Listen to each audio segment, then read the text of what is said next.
هلا وبنات حبايبي، مساء الخير والعافية، شلونكم؟ شخباركم؟ نبدأ الفيديو بالصلاة على محمد وآل محمد. شاركتكم فطورنا اليوم، خير يوم رمضان يا رب، وعيدة علينا لا فاقد ولا مفقودين.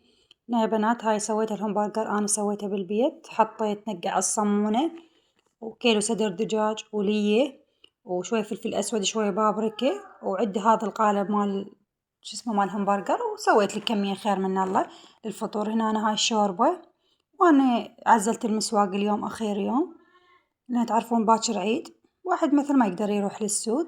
حبايب قلبه هنا طرش وفرغته. هنا رحت للصالة أوسع شوي تعزيلة، عطرتها. هاي الكبة شوفوها، أنا منزلت لكم طريقتي بالكبة بس هاي تختلف. أنا منزلتها بلحم، هاي بالدجاج، ويا العجين من عجنتها حطيت شبنت. بنات جربوها وطريقتها كلش طيبة، ولا تخافون مثلا تقولون تتبثث مثلا بالطاوة تنفتح، بالعكس هاي الطريقة مضمونة مثل ما تشوفون. هسه انتم جاي تشوفون لو ضلعتكم وش قد بالمجمدة ما تنفتح حبايبي. يلا وصل وياي بالفيديو، لا تنسون باللايك واشتراك وتعليق من يديكم الحلوة حتى تكبر عائلتنا ان شاء الله بوجودكم حبايبي. هنا يا بنات تعلمنا بعد على رمضان، وشهر رمضان كلش حلو يا بنات. عاش السوا الحمد لله والشكر. بعد نواشف لازم اسوي طماطة تقلى، باذنجان، بتيتة، لوبيا هم سويت، خير وبركة من رب العالمين. هنا بديت أقصص الطماطة حتى أقليها. هنا تحضيرات الطرشي، الكاتشب، الصوص بعد هاي معروفة. حبايب قلبي تسولفونا سويتوا كليجة، منو سوى منو ما سوى؟ والله أنا سويت كيت كيلو، وهذا كان فطورنا لليوم. سهمنا وسهمكم العافية، وهاي طريقتي بالكليجة حبايب قلبي. وأقول لكم كل عام وانتم بخير، وعساكم من عوادة ينعاد عليكم صحة وسلامة يا رب وطولة البال. هنا عندي مبروش، حطيت له شكر طاحنته وشوية راشي. هنا الزبد موحته قد باكيت زبد هذا بال500، موحته خليته يبرد، يلا اشتغلت بيه. وقلاص زبد وكيلو طحين، شوية خمرة، شوية ملح، خاشوقتين شكر، شوية فانيلا، شوية كوم باودر. وبديت أبثه بهاي الطريقة. شوفوا يا بنات بثيته كله هاي حبايبي مثل ما تشوفون، بثيته كله زين.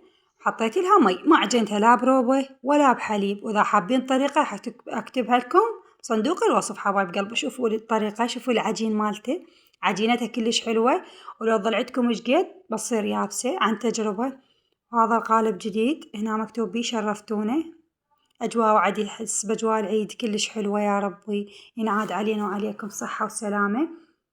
هنا أنا مسوية تمر مبروش قلت لكم وحلقوم فقط. أكو بيها ناس تحط جوز، أكو بيها ناس يعني سمسم، إحنا بس هاي الشغلات يحبونها. بديت أسوي بهاي الشكل. من كل شي سويت لي مثلا تشكيلة على شكل وردة، على شكل قصة البقلاوة بالقالب، سويت أشكال هواي. والله حتى ما تأخرنا بها، قاعدة كلش حلوة، واحد فرحان يعني أجواء مال عيد، أطفال فرحانة. بساعة استوت حبايبي مثل ما تشوفون. الطحين هذا طحين وزن، مو هذا المكبوس، لا المكبوس صاير أسمر، هذا وزن بس ما أعرف شو اسمه يا بنات.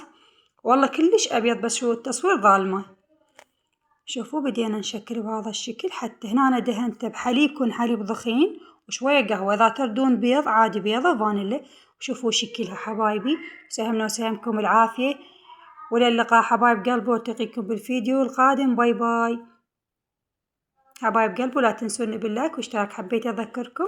باي باي حبايبي، خليكم مع الفيديو.